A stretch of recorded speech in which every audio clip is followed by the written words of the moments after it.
검찰은 검찰의 일, 장관은 장관의 일, 나란히 각자의 일을 하면서 시너지를 낸다면 금상첨화인데 양 끝에서 출발해서 맞부딪혀서는 안 되겠죠.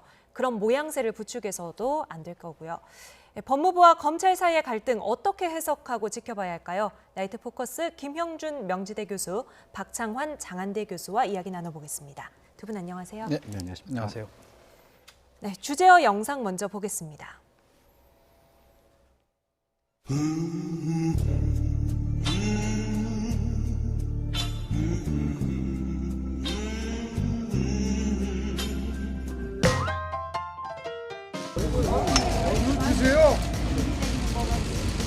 자신들만이 정의요 절대선이라는 망상에 사로잡혀 대한민국의 자유민주주의와 시장경제를 뿌리채 무차별적으로 마구 훼손하고 있는 문재인 정권 퇴진에 함께 해주십시오. 박인수 화이팅! 김석타 화이팅! 조국 화이팅! 조국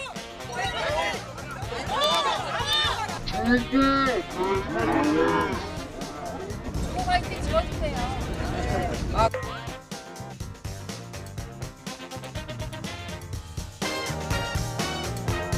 이미 국민의 심판을 받은 세력이 문재인 정권을 단죄한다는 것도 말이 되지 않습니다.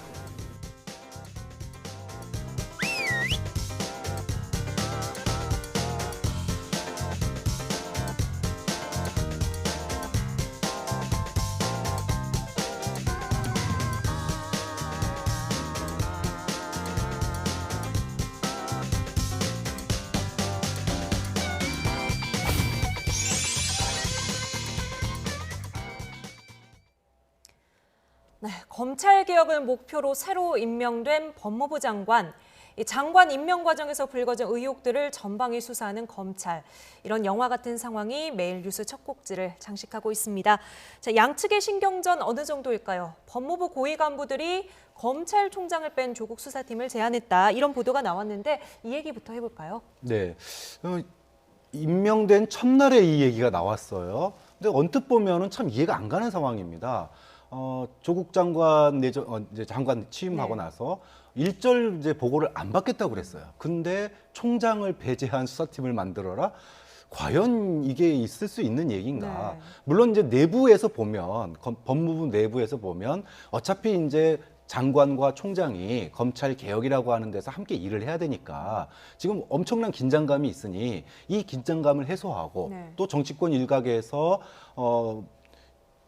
총장이 이제 정치하는 거 아니냐 네. 이런 얘기가 나오고 있으니까 좀 이제 검찰총장의 부담도 좀 덜어주고 이런 아이디어 차원에서 얘기가 나왔을지 모르지만 마치 이거는 이제 총장을 수사에서 배제하라 그러면은 수사 라인을 바꾸겠다 이런 식으로 이제 얘기가 들리거든요. 네네.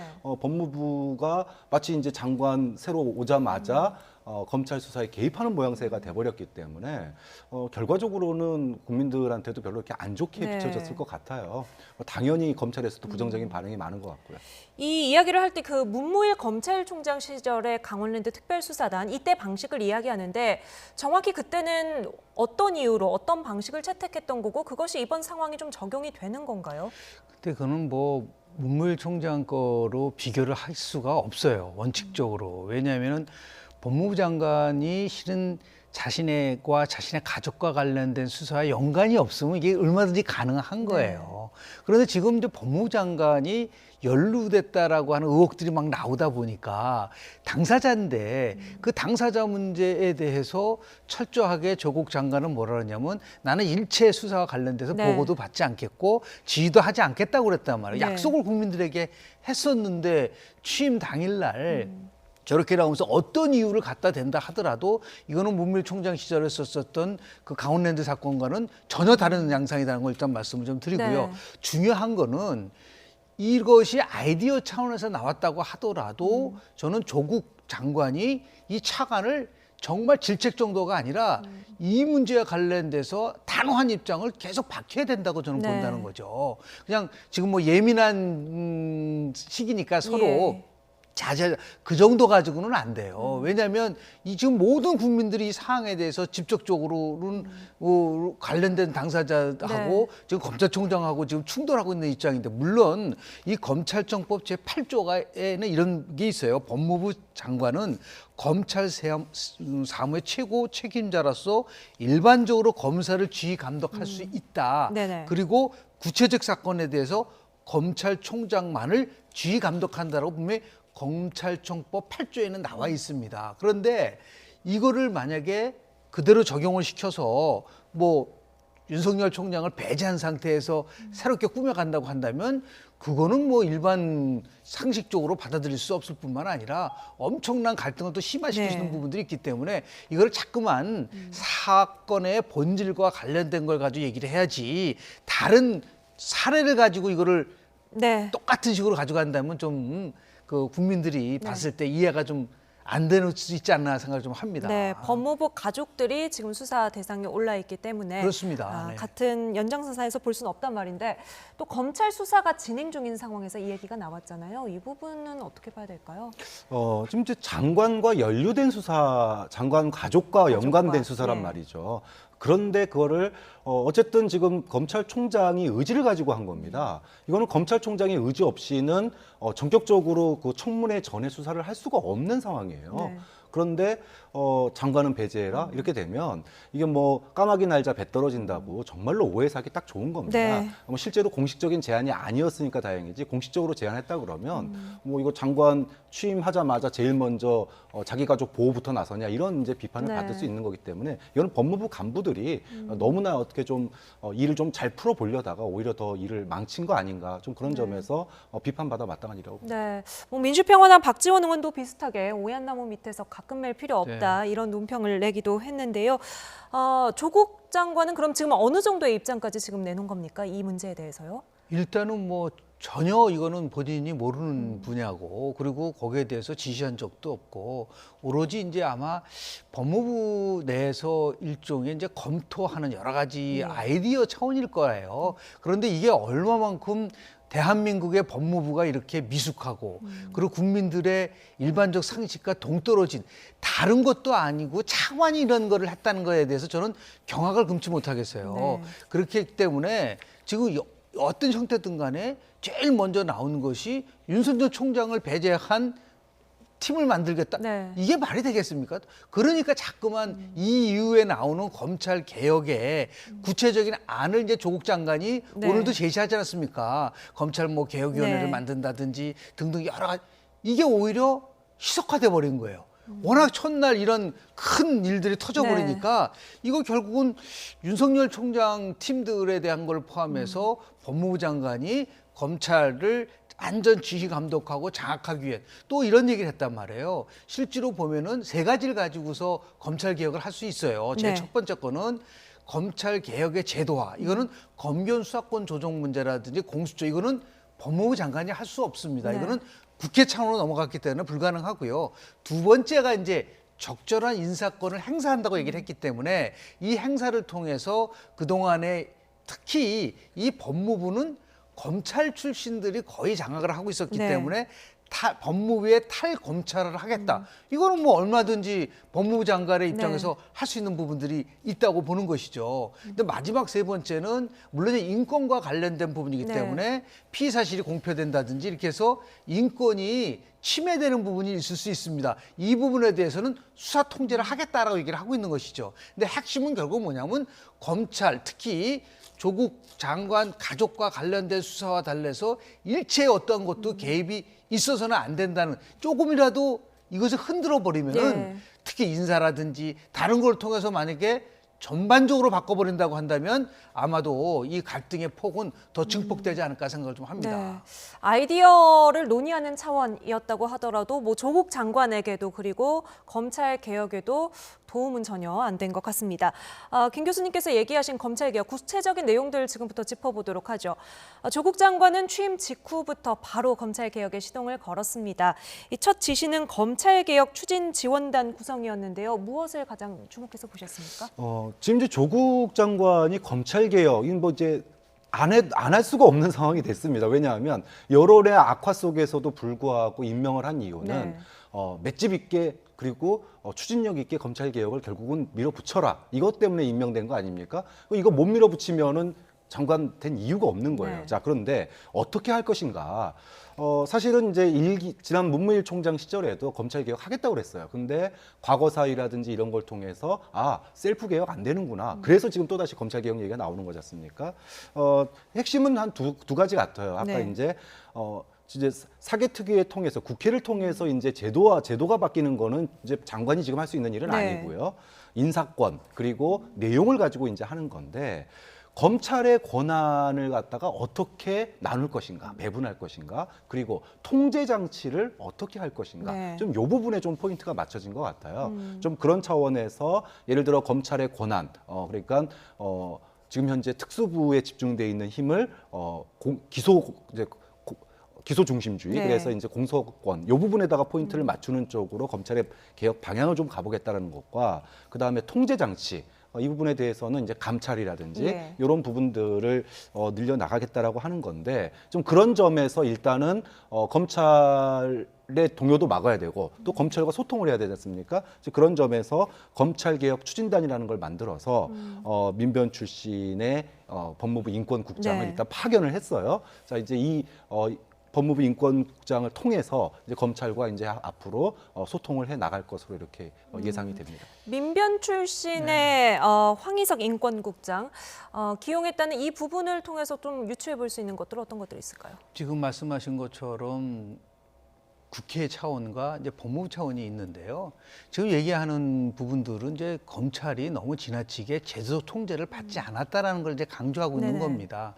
더 나아가서 너무 법무부가 이 검찰의 논리와 인적 네트워크로 돼 있다라 이게 이제 핵심적 사안이라고 예. 좀 보고요. 더 나아가서 이제 여러 가지 그 특수부라든 지난번에 이제 그 야당이 아니라 여당 의원들은 조국 장관 후보자 청문회 때 그 얘기를 많이 지적을 했잖아요. 너무 특수부 중심으로 이게 예. 움직여지는 것이 아니야. 이 부분에 대한 나름대로의 변화를 줘야 된다라고 하는 거. 조국 장관은 취임사에서 크게 세 가지를 얘기를 했어요. 그러니까 법무 검찰 개혁, 그 두 번째는 공정하고 정의로운 사회를 구축하고 마지막으로 인권이 존중받는 사회가 되겠다고 하는데 네. 제가 이 부분 속에서 검찰 개혁을 반대하는 국민 없습니다. 해야 되는 것이죠. 네. 여하튼 간에 지금 굉장히 빠르게 검찰 개혁에 안도 내놓고 추진단도 하는 거 다 좋은데 국민들에게 진정성을 갖게 하려고 한다면 조국 장관 가족과 관련된 수사가 끝난 후에 하라 이거예요. 끝나기 전에 이것을 만약에 흔들어 버린다고 한다면 이거는 분명히 무슨 의도가 있다. 결국은 윤석열 총장 그 검찰 체제 내 속에서의 변화를 통해서 무엇인가 무언의 압력을 넣고 이렇게 오해를 받을 수가 있어요. 검찰 개혁 해야 됩니다. 그러나 그 방법과 시기와 내용문에 있었을 때는 굉장히 신중히 해야지. 이런 식으로 뭐 특정한 검사 이름을 대면서 그 검사의 의견을 많이 들어봐라. 네. 이렇게 시르고 가져가는 거는 제가 볼 때는 오히려 검찰 개혁이 지속적이고 안정적이고 효과를 낼 수 있는 차분하게 진행될 수 있는 부분들도 간과해서는 저는 안 된다고 저는 봅니다. 네. 오늘 조국 장관이 법무검찰개혁위원회 발족을 지시하면서 임은정 검사 네. 이제 거론한 부분을 지금 말씀을 하셨는데요. 박 교수님은 어떻게 보십니까? 시기 문제에 있어서 김 교수님과 같은 생각이신가요? 좀 다르십니까? 문재인 정부 들어서고 벌써 3년이 지났습니다. 무슨 얘기냐 하면 지난 그 국정농단 사태에서 많은 국민들이 검찰 이래서는 안 된다. 그리고 검찰 개혁은 문재인 정권의 제1호 공약이었어요. 그만큼 중요한 상황인데 3년 동안 못 했거든요. 그러면 이제 천천히 하라? 그럼 언제 합니까? 정권 끝나고 해야 돼요? 지금 수사가 끝날 때까지는 기다려야 된다는 그렇죠. 근데 말씀하셨는데. 그 수사가 지금 보면 오늘 이제 그 관계자 구속이 이제 기각됐지 않습니까? 영장 영장이 기각됐죠. 기각됐어요. 이게 좀 장기화될 가능성도 있습니다. 그러니까 제가 그 검찰의 수사에 조국 장관이 절대 개입해서도 안 되고 또 보고 받아서도 안 된다. 여기에 절대 동의하고 그런 일이 생긴다 그러면 조국 장관 당장 사퇴해야 됩니다. 근데 그것과 별개로 검찰 개혁을 갖다가 검찰이 바뀐 모습을 장관은 보여줄 필요가 있습니다. 그게 아니면은 조국 장관이 임명된 이유가 하나도 없는 거예요. 좀 그런 점에서 좀 검찰 개혁 추진 지원단 또 네. 그리고 2기 법무검찰 개혁위원회 이런 부분들을 통해서 안을 갖다가 내놓고 이런 부분들을 공론화하는 작업을, 그러니까 이제까지 3년 동안 준비해온 것들을 실행 못한 거잖아요. 그럼 이제 그것을 공론화하고 어떻게 이 검찰 개혁을 속도감 있게 추진할지에 대해서 여론을 만들어가는 거, 네. 이거는 장관으로서 당연히 해야 될 일이라고 생각합니다. 꼭 한 가지 좀 지적을 좀 하고 싶은데요. 맞습니다. 그러면 2년이 반이 가까우는데 네. 문재인 정부 들어와서 제일 먼저 시작한 게 뭡니까? 적폐청산이잖아요. 그 적폐청산은 누가 주도를 했죠? 대한민국 검찰이 주도했습니다. 그런다고 따지면은 그 지금까지 얘기하는 검찰이 제 통제도 받지 않고 모든 것을 힘을 가지고 다 했다고 한다면 그러면 적폐청산이 그런 상황 속에서 이루어졌느냐라는 비판을 받아야죠. 네. 마치 그동안 적폐청산한 거는 굉장히 잘한 거고 이제 와서는 검찰이 굉장히 큰 힘을 갖고 있기 때문에 네. 무조건 개혁을 해야 된다. 그것도 조국 장관이라는 분이 여러 의혹으로 있기 때문에 그러니까 이게 지금 형식적 논리로 보더라도 이게 앞뒤가 안 맞는 거예요. 그래서 네. 진정성을 가지려고 한다고 누가 검찰 개혁을 반대합니까? 네. 상황에 대한 이해, 맥락적 이해를 통해서 조금이라도 개입을 주지 않으려고 한다면 이 상태에서 만약에 10월 달에 아마 이제 검찰 인사과가 있을 것 같은데요. 여기서 뒤 막 엎어버리면은 또다시 검찰하고 법무부하고 충돌이 올 수 있는 부분들이 있기 때문에 좀 현명한 지혜로운 그러한 타임테이블을 만들어야 되지 않나 예. 생각을 좀 합니다. 역시나 이 조국 법무부 장관 가족의 의혹과 이제 수사 문제가 계속해서 문제가 되고 있는데요. 조국 장관이 검찰 개혁에 대해서 폭넓게 좀 의견을 들으라 하면서 콕 집어서 언급한 아까 말씀하신 임은정 검사, 지금 울산지검 부장검사죠. 검찰 내부 비판을 했기 때문에 뭐 일반인들에게도 매우 유명한 검사인데요. 페이스북에 실제로 좀 쓴소리를 올렸습니다. 어떤 이야기를 했나요? 네. 조국 장관 후보자 부인이라서 독하게 수사를 했다면 왜 자기들, 그러니까 검찰 스스로의 비리, 내부 문제에 대해서는 더 독하게 수사 못하냐? 그러니까 조국 사건 수사하듯이 검찰 내부의 문제도 해결해 나가야 되는 거 네. 아니냐, 이런 이제 쓴소리를 내세웠습니다. 그동안에 이제 검찰 개혁의 필요성에 대해서 굉장히 이제 임은정 검사가 목소리를 많이 내왔는데, 이런 내부 개혁의 목소리를 사실은 지난 3년간 검찰의 셀프 개혁, 그러니까 소위 말해서 과거 사위를 통해서 거듭날 기회가 있었는데 네. 좀 뭐라 그럴까요?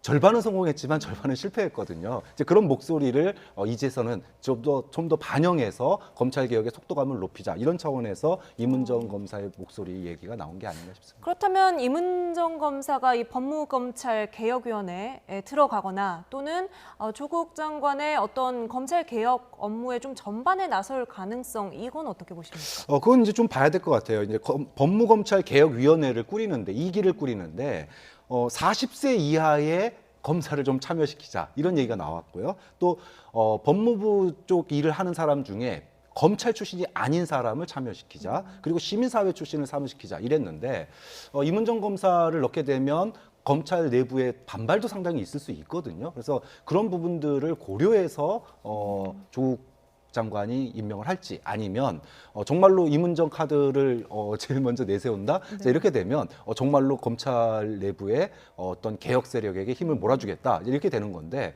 검찰 내부의 반발도 상당히 심할 것 같습니다. 이거 정말 임은정 검사를 카드로 내세운다 그러면 검찰 내부에서도 커다란 논란이 생기지 않을까 생각합니다. 네. 임은정 검사 얘기가 틀린 부분은 아니겠죠. 검찰 내부의 비리를 당연히 개혁을 해야 되는데 거기에 조국 후보 수사와 같이 병렬적으로 넣은 거는 지극히 잘못된 해석이라는 거죠. 그걸 빼놓고 어떻든 간에 새 법무부 장관이 와서 검찰의 부분에 대해서 개혁을 한다면 네. 내부적으로 조국 부임대 투사를 뺀 상태, 이 내부 개혁에 대한 검찰 조직의 비리를 하라. 그래야지 진정성이 있는 것이지, 그것을 어떻게 조국 후보에 대한 수사를 검찰 폭력이라고 굉장히 지극히 정치적인 발언을 한 거예요. 이렇게 되다 보니까 김은정 검사의 의도는 그게 아니었을지는 임은정 모르겠지만 검사, 네. 분명히 오해도 사고, 저것이 바로 많은 국민들은 지금 제대로 검찰을 수사를 하라는 게 네. 60%에 가까운 지금 국민들이 제대로 수사를 하라고 있는데 이렇게 얘기를 해버리면은 저건 또 무슨 의도냐라고 오해를 받는단 말이죠. 그래서 아무리 좋은 의도라고 하더라도 상황적인 부분에 대한 아주 굉장히 나름대로 언어라든지 여러 가지 말을 네. 조심해야 돼요. 저거는 굉장히 오해를 살 수 있는 발언이었다는 말씀을 좀 드립니다. 오히려 조국 장관 부인 수사에 관련된 이야기는 빼고 그렇습니다. 했었어야지 설득력이 네네. 더 있었을 거라는 말씀입니다. 두 분은 그럼 이제 어떻게 좀 전망하세요? 조국 장관과 윤석열 검찰총장이 이끄는 이 검찰 수사 좀 충돌하는 게 아니냐 지금 이런 전망들이 많은데요. 뭐 충돌 굳이 해야 되나요? 그러니까 무슨 얘기냐면 서로 할 일 하는 거라고 생각해요. 그러니까 이제 조국 장관은 검찰 개혁을 결과를 검찰이 바뀌었구나라고 하는 걸 국민들이 체감할 수 있게 해야 됩니다. 안 그러면 장관 할 필요가 없었어요. 네. 그 온 가족들 정말 그 국민적인 의혹을 받고 그러면서도 사과하면서도 정말 자신이 사회를 위해서 하고 싶었던 일이라고 해서 한 거 아닙니까? 자, 그렇다면 결과를 보여줘야 돼요. 검찰 개혁 안 하면 뭐 장관 한 자리 해먹으려고 거기 간 거 아니지 않습니까? 네. 또 검찰총장도 마찬가지입니다. 성역 없는 수사, 이제까지 성역 없는 수사라고 했지만 과거에 정말 그 과거 정권에서 네. 성역 없는 수사가 과연 얼마나 됐었나 보면 손을 꼽거든요. 그런 점에서 정말 정권의 실세라고 불리고 대통령의 복심이라고 불리우는 조국 장관에 대해서 정말 그렇게 큰 의혹이 아니었음에도 불구하고 정말 특수부 20여 명의 검사와 70여 명의 수사관이 네. 동원됐습니다. 정말로 국정농단 수사 못지않는 검찰력이 투입됐는데 검찰은 수사로 말하는 거예요. 기소로 했고 결과로 막 보여주는 겁니다. 그런 점에서 어차피 충돌할 수밖에 없는 부분이긴 하지만 그거는 임명 과정에서 대통령이 선택한 겁니다. 그러니까 충돌할 부분은 충돌하더라도 서로가 서로의 할 일을 저를 하면 된다. 그리고 그 책임은 서로가 지면 되는 겁니다. 이게 정말 과도하고 무리한 수사였다라면은 저는 윤석열 총장이 책임져야 되는 거고요. 또 조국 장관이 정말로 개입했다 그러면 그건 조국 장관이 책임질 문제다. 좀 그런 점에서 뭐 어차피 이거는 뭐 피해갈 수 없는 그런 숙명 아닌가 싶습니다. 네, 박 교수님 말씀이 어떻게 보면 원론적인 얘기고 국민들의 상식선의 이야기인데 문제는 지금 이 상황이 어떤 사회 갈등을 부추기거나 정쟁에 이용될 이런 부분들이 우려가 되는 거거든요. 그렇죠. 뭐 아주 굉장한 나름대로의 사회가 두 동강이가 났잖아요. 하여튼 간에 통합이 돼야 되는데 특히 다른 것도 아니고 지금 굉장히 지금 나라가 어렵잖아요. 뭐 지금 오늘도 북한이 뭐 초대형 미사일을 쐈을 짓고 경제는 어렵다고 그러고 면 하나 이제 통합이 돼. 또 지금 정기국회 부분인데도 불구하고 이렇게 국회가 또 공존하고 하는데요. 윤석열 총장이 얘기한 부분을 액면 그대로 만약에 우리가 믿는다고 하면 본인은 검찰주의자가 아니라 헌법주의자다. 자기는 정치에 관심도 없고 오히려 이념적 평양을 갖는 거는 부패보다 더 나쁘다 그랬어요. 그것을 액면 그대로 받아들인다면 철저하게 수사하겠다라는 의지를 보인 거예요. 네. 그러면 두 가지가 이제 쟁점이 되는 거죠. 하나는 뭐냐면 조국 장관이 아니더라도 조국 장관 부인과 관련된 아주 명백한 만약에 범죄 사실이 드러났을 때 그때도 과연 조국 장관이 네. 장관직을 계속해서 가져갈 수 있을 것이냐라는 부분이 하나 있고요. 두 번째는 뭐냐면 지금 이제 여러 가지도 있지만 이제 사모펀드와 관련된 새로운 사실들이 지금 각 언론에서 지금 막 네. 거론되고 있기 때문에 여기서 만약에 조국 후보 장관하고 특히 조국 장관이 민정수석실에 있었을 때의 부분과 관련돼서 지금 검찰이 조사를 하고 있다고 언론 보도에 나온다고 한다면 이건 본인과 관련된 네. 거란 말이에요. 이렇게 됐을 경우는 대통령은 본인과 관련된 구체적인 그 잘못이 없다는 것이 확인됐기 때문에 임명을 했다고 하는데 네. 이랬을 경우는 완전히 양상이 달라지는 부분들이 있어서 결국은 수사가 어떻게 구체화해서 나타나느냐라는 것이 굉장히 중요한 그래서 최소한도 저는 한 달 내에 네. 이 부분 속에서 어느 정도는 윤곽이 잡히지 않을까 생각을 좀 합니다. 네, 이야기가 이제 자연스럽게 검찰개혁에서 수사 이야기로 넘어온 것 같은데요. 가족이 수사 대상에 올라 있는 상황에서 조국 법무부 장관이 검찰개혁을 잘 완수할 수 있을까? 국민 여론을 보도록 하겠습니다. 네. 조국 검찰개혁 성공할까라는 질문에 성공할 것이다 이렇게 응답한 비율이 45%, 실패할 것이다 46.6%, 1.64%포인트의 차이인데 이 정도면 뭐 어느 쪽이 우세하다보다는 여론조사 분석할 때 어떻게 봐야 됩니까? 그만큼 팽팽하다 이쪽에 조금 더 초점을 맞춰서 봐야 될까요? 이건 이제 리얼미터가 조사한 거고 실질적으로 보면은 오차 범위 내에서 있기 때문에요. 네. 어느 쪽이 더 우세하다가 우세하다, 얘기할 이렇게 수가 예쁘기 없습니다. 어렵죠. 네. 이거는 뭐 얼마든지 바꿀 수가 있는 부분이고요. 요것만 본다고 한다면 실제로 양분돼 있는 거죠. 그래서 보통 6대 4 정도가 되면은 한쪽으로 쏠림 현상이 나온다고 볼 수 있는데, 다만 저는 이 부분이 여론조사는 항상 시점이 중요한 것이 아니라 여론이 어느 정도 형성된 다음에 조사를 해야지만이 나름대로 의미를 찾을 수가 있어요. 그러니까 제가 생각할 때 이제 추석 민심이라는 네. 게 중요하잖아요. 예. 이제 추석 한번 지나고 나 다음 주에 조국 장관과 관련된 이런 그 성공할 것이냐 여부라든지 아니면 등등 다른 여러 가지 대통령 국정운영 지지라든지 네. 이런 것에 대한 조사가 오히려 더 앞으로 어떤 일이 벌어질 수 있을 것이냐 예측해 볼 수 있는 것이죠. 네. 지금 제가 볼 때 이 조사를 가지고 단정적으로 뭐 성공할 거다, 실패할 거다 이렇게 해석하는 거는 제가 볼 때는 조금 과도한 거라고 보고요. 아마 다음 주쯤, 그리고 또 이제 굉장히 또 샘플이 굉장히 작아요. 네. 그리고 엄밀하게 따지면 응답률도 굉장히 6.9%밖에 네. 안 되기 때문에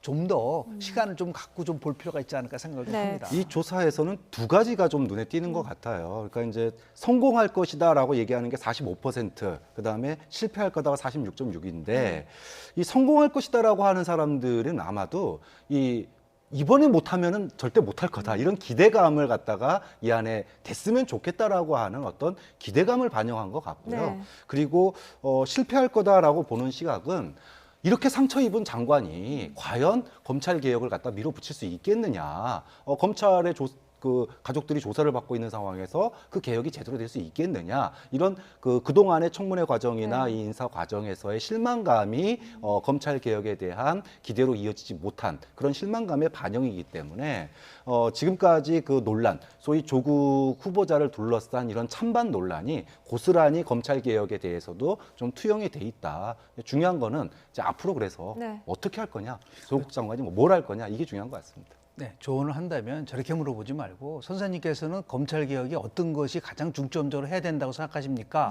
일단 물어보고 네. 그 다음 질문으로 그럼 선생님 생각하시는 검찰 개혁이 조국 장관이 성공할 수 있을 겁니까? 이렇게 물어봐야지 그냥 단순하게 조국 장관의 검찰 개혁이 성공할 네. 것이, 그럼 검찰 개혁의 내용을 모르는데 무슨 성공할 것인가 실패할 것인가를 도대체 어떻게 평가할 수 있을 것인가? 그런 의미에서 봤을 때 설문 설계도 좀 정교하게 할 필요가 좀 있다라는 말씀을 좀 드립니다. 네.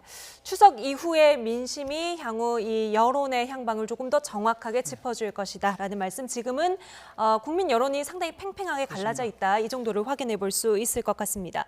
자, 조국 장관이 검찰 개혁 이렇게 속도를 내고 있는 가운데 검찰도 수사에 속도를 내고 있는데 오늘 저녁에 관련 수사 관련해서 검찰이 처음으로 청구한 구속영장이 기각됐습니다. 어떻게 보셨어요? 일단 기각 사유를 보면은 꼭 구속 수사할 필요성을 느끼지 않는다라는 거가 가장 핵심적인 거죠. 크게 보면은 이제 증거인멸이라든지 더 나아가서 그 구속을 할 때 여러 가지 기본적인 부분들이 있지 않습니까? 네. 그런 면에서 봤을 때 아직까지 수사가 좀 저것만 봐서는 미흡한 게 아니냐라고 할 수 있을 정도로. 근데 뭐 영장이라는 거는 제출됐다가 네. 또 기각되고 다시 또 보강하고 막 이렇게 하기 때문에 저거는 뭐 일차적으로 검찰이 짧은 기간 동안에 영장을 청구한 거가 대해서 조금 더 신중할 필요가 있지 않았냐는 걸 이제 암시를 하고 있는 부분이기 네. 때문에요. 아마 이제 검찰이 더 추후에 저 문제와 관련돼서 뭐 자본시장법 위반, 횡령배임 이 문제에 증거인멸 교사 혐의로 신청을 했지만 네. 그것이 일단은 이제 기각이 됐기 때문에 보완 수사를 통해서 다시 한번 영장을 청구를 할 수밖에 없지 않겠느냐라고 보고요. 또 하나 중요한 것은 영장이 발부됐다고 해서 무조건 다 그 범죄가 인정되는 거가 그것도 아닌 아니죠. 것처럼 예. 영장이 기각됐다고 해서 모든 범죄가 다 무효라고 단정 짓기도 네. 어렵다라는 말씀을 좀 드립니다. 네. 하지만 일단 이제 말씀하신 것처럼 검찰이 조금 서둘러서 영장을 청구한 것 아니냐. 좀 이런 비판이 돌아온다면 검찰 수사에 약간 탄력이 좀 떨어진달까요? 이런 모양새는 좀 나올 수도 있겠는데요. 분명히 있죠. 왜냐하면 우리가 이제 기소냐 아니냐, 구속이냐 아니냐 이거에 관심을 두는 이유가 다른 나라에 비해서 우리나라 검찰의 이 기소는요 굉장히 80% 이상이 유죄로 이어집니다. 그러니까 무죄가 나는 경우가 굉장히 드물어요. 네. 그런 점에서 지난번 청문회 끝나자마자 조국 후보자 부인을 갖다가 기소를 했다. 이것이 굉장히 의미하는 바가 컸거든요. 네네. 자, 그다음에 구속은요. 물론 구속이라고 하는 게 그 피의자에 대해서 처벌적 성격이 있기 때문에 구속이 남발돼서는 안 된다라고 이야기를 하지만 구속이 됐다라고 하는 것은 향후에 유죄가 날 가능성이 매우 높다라고 보는 겁니다. 네. 그런데 구속영장이 기각됐다. 자 이렇게 되면 검찰이 사실은 이 그 펀드 문제와 관련해서 사모펀드와 관련해서 운용사, 투자사 여기에 오촌 조카 그다음에 조국 장관 부인 이렇게 해서 연관성을 그동안에 그림을 그려왔거든요. 그러면 이 두 사람 운영사와 투자사 대표가 구속된다라고 하는 것은 검찰이 신병을 확보해 놓은 상태에서 조국 장관 측의 가족들을 압박하거나 또는 증거를 확보할 수 있는 수단이 되는 건데, 자 이제 이게 조국 그 네. 영장이 기각돼 버리게 되면 검찰 수사가 이거 좀 무리한 거 아니냐 이런 인상을 줄 수 있기 때문에 이제 검찰로서 좀 더 신중해지고 그리고 다음 영장 청구를 할 네. 때는 굉장히 구체적인 유죄가 입증되는 그런 물증을 들이밀지 않으면 이제 검찰이 그렇게 되니까 부담을 더 가질 수 있는 네. 그런 상황이 될 수 있는 거죠. 네. 자, 이제 정치권으로 가보겠습니다. 어제 무소속 이현주 의원에 이어서 오늘은 자유한국당의 박인숙 의원이 삭발을 했습니다. 박 의원이 어떤 요구를 먼저 내놨는지 들어보시죠. 문재인 대통령께 요구합니다. 즉시 조국 장관을 해임하고 국민들께 사과하십시오. 그리고 조국과 그 일가를 둘러싼 모든 의혹에 대하여 철저한 수사를 약속하십시오. 저희들은 이 자리에서 문재인 정부의 부당함을 알리고자 삭발을 하려고 합니다. 많은 국민이 분노하고 있는 지금 야당으로서의 책무와 국민의 명령이라고 생각하고 어렵게 내린 결정입니다. 네, 지금 계속해서 뭐 삭발 릴레이까지 이어지는 것 아니냐 이런 관측도 나오고 한국당 지도부에서도 동참할 것이냐 뭐 이런 것까지 관심사가 되고 있는데요. 두 분은 이 정치권의 삭발 투쟁 어떻게 보십니까? 지금 의견이 많이 엇갈리는데요. 단식 투쟁과 이제 삭발 투쟁이 이제 정치권에서 가장 많이 활용됐었던 저항의 수단이었었던 거는 아마 국민들이 알고 있을 겁니다. 네. 근데 여성 의원들이 저렇게 이제 삭발 투쟁을 하는 거는 그렇게 많지 않았었지 않습니까? 그러면서 봤을 때 왜 저렇게 저항의 강도를 강하게 높일까라고 하는 부분, 또 나가서 오늘은 연세대학교에서도 곧 시위를 하겠다라고 얘기하면 서울대, 연대, 고대 이 대학이 이제 같이 함께는 아니지만 그래도 또 자꾸만 시위가 넓어지고 예. 이렇게 하다 본 분들이 있는 것 같아요. 그러니까 결국은 이제 조국 장관이 임명됐다고 해서 이것이 끝난 게 아니다. 그러니까 결국은 2라운드, 3라운드가 될 수밖에 없는 부분들이 네. 분명히 있는 것이고요. 그래서 가장 좋은 방법은 이제 제도권에 있는 의원들은 이제 국회라는 거는 원래 존립 자체가 장애보다는 네. 이 제도적 장치를 통해서 여러 가지 법적인 문제라든지 걸 통해서 하는 것이 가장 이상적인데 예. 우리 이제 국회라는 게 이제 그게 여야 진영의 논리에서 이렇게 제대로 작동이 되지 네. 않다 보니까 저런 저항의 수단으로 이제 삭발 투쟁도 나오고 단지 투쟁도 나오고 그런 부분들이 있는데 아마 제가 볼 때는 저런 상황이 되면은 자유한국당 지도부도 아마 삭발 투쟁으로 동참을 할 수밖에 없지 않을까. 않겠는가라는 생각을 좀 개인적으로 합니다. 그 모습까지 갈지 지켜보도록 하겠습니다. 그렇게 되면 뭐 더구나 추석 연휴 중에 이제 그렇습니다. 그런 네. 흐름으로 이어진다면 뭐 엄청난 뭐 시각적인 효과는 극대화될 것 같긴 한데 박 교수님은 어떻게 보세요? 처음에 이현주 의원 시작할 때 이제 말들이 많았습니다. 이유가 이게 총선의 어떤 보수 마케팅적인 성격이 있다 네. 이렇게 봤어요. 왜냐하면 이현주 의원이 지금 이제 무소속인데 한국당으로 가느냐 이게 이제 관심사 아닙니까?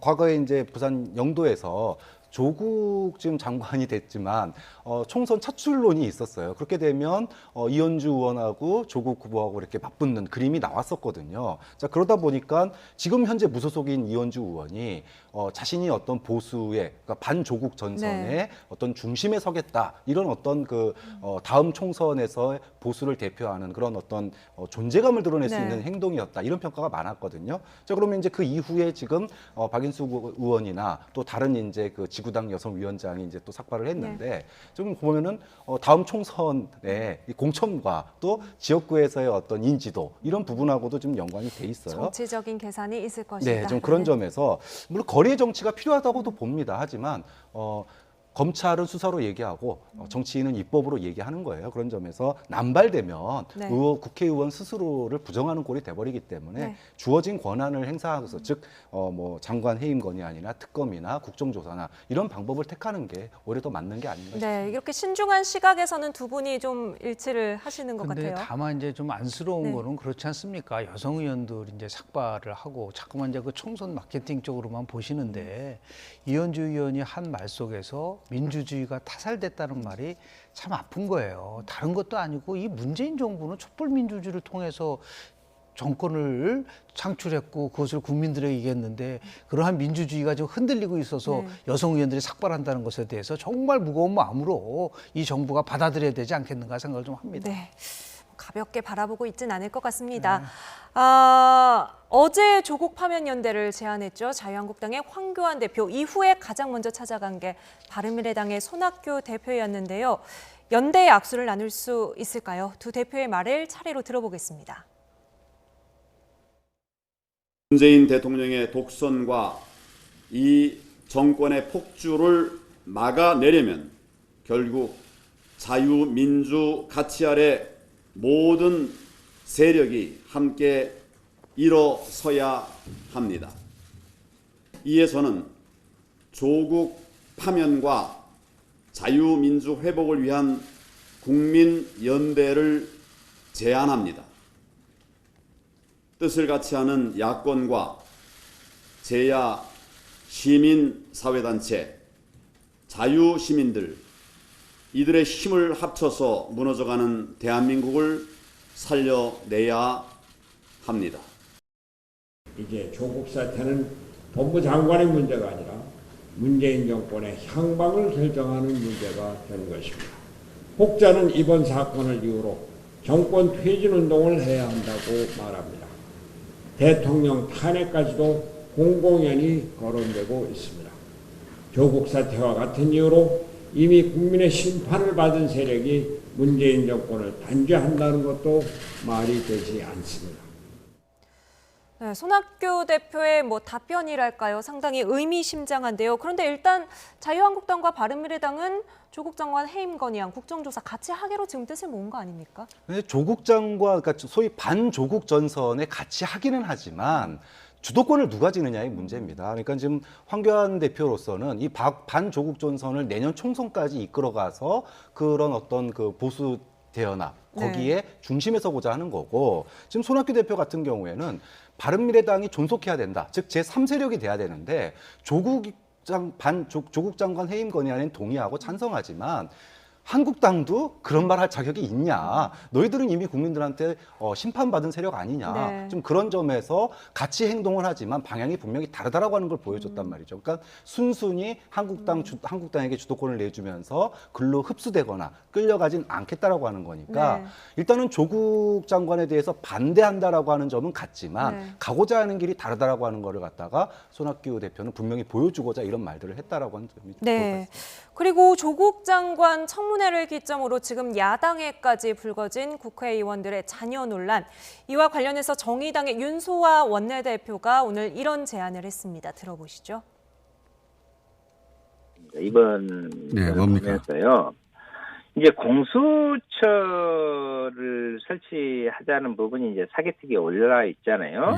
핵심 부분인데 조국 후보자도 그게 아주 중요하다고 했잖아요. 공수처의 그 비리 수사처인데 그 대상에 있는 모든 부분들을 저는 전수조사 한번 해봤으면 좋겠어요. 그 자녀들 한번 그 공개 여부는 나중에 하더라도 전수조사 한번 해보자고. 전수조사에서 진짜 그들 스스로가 맑게 있는지 그렇지 않은지를 해야 이 사회가 정말 그 기득권의 부분에 있어서 안주하고 있는 그런 것들을 좀 바꿔나가는 계기가 됐으면 좋겠다. 시간과 노력을. 네, 아예 고위공직자 자녀 전부 다 비슷한 문제 없는지 전수조사를 해보자는 제안인데요. 일단 실현 가능성 차치하고 어떻게 보십니까? 일단 특혜라든지 특권이라든지 반칙이 없는 사회를 만들자는 데 대해서는 진보고 보수 다 동의하지 않습니까? 그런 의미에서 봤을 때 윤소아 원내대표가 저렇게 제안할 수는 있다고 좀 보지만 저렇게 할 수 있는 자격이 있나요? 정의당이 과연? 지금 조국 후보자 딸에 관련돼서는 아예 논문이 취소됐지 않습니까? 네. 그런 부분에 대해서는 눈 감고 이제 와서 뭐 전수조사를 하자고 얘기를 하니까 안 먹혀 들어가는 거예요. 정의당이 정의당답게 이 부분에 대해서 정말 국민의 눈높이에 맞는 얘기를 한 다음에 전수조사 하자고 맞는데 그 부분에 대해서는 눈 감아주고 지금 와서 전수조사 하니까 이게 물타기 아니냐 이렇게 나올 네. 수밖에 없는 그런 면에서 보면 처음 좀 안타까운 마음이 좀 들어요. 네. 그러니까 어느 정당이든 간에 국민들의 지지를 받으려고 한다면 일관성과 더불어서 정말 원칙을 지켜나가는구나 이런 것들을 좀 정치권서부터 했으면 좋지 않을까라는 네. 생각을 합니다. 나경원 원내대표 아들 논란이 불거진 다음에 이제 이런 제안이 나왔다는 부분을 네. 꼬집으셨는데요. 근데 저는 논문에 대해서는 한번 해볼 수 있다고 생각해요. 왜냐하면 이제 이게 조국 장관 가족 문제뿐만이 아니라 지금 이제 야당의 원내대표까지 지금 이 얘기가 나오고 있지 않습니까? 이미 교수들에 대해서는 교수가 부모인 사람이 자녀가 논문 저자인 네. 경우에 이미 조사가 다 끝났어요. 이 부분은요. 그럼 교수들은 자녀들의 논문에 대해서 조사 다 끝냈는데 고위공직자들은 그거 못할 이유가 뭐가 있습니까? 네. 얼마든지 논문 편수까지 다 나와 있고 그 사람들의 부모 직업, 현재 정치인 뭐 이렇게 조회해 보면 금방 나오는 부분이에요. 좀 그런 점에서 글쎄 지금 이제 그런 전담 부서가 없고 네. 그렇기 때문에 굳이 할 필요는 없겠지만 만약에 이거를 제도적으로 그러니까 고위공직자들의 어떤 우리가 재산 신고하듯이 어떤 기본적인 어떤 사안으로 해놓는다 그러면 제도적인 차원으로 접근을 한다 그러면 지금 당장은 아니더라도 향후에 고비처 같은 것들이 만들어진다고 한다면 충분히 해볼 수 있는 사안이라고 봅니다. 네, 이번 뭐 추석 명절에 가족들 모인 자리마다 조국 장관 이야기 빠지지 않을 것 같은데요. 싸우지는 마시고 서로 어떤 이야기 하는지 잘 듣고 많이 나눠보시기 바랍니다. 우리 국민들이 어떤 공감대를 찾아가는 계기가 될 수도 있을 것 같습니다. 나이트 포커스 오늘 여기서 마치겠습니다. 김영준 명지대 교수, 박창한 장한대 교수와 얘기 나눴습니다. 두 분 명절 잘 보내십시오. 네, 고맙습니다.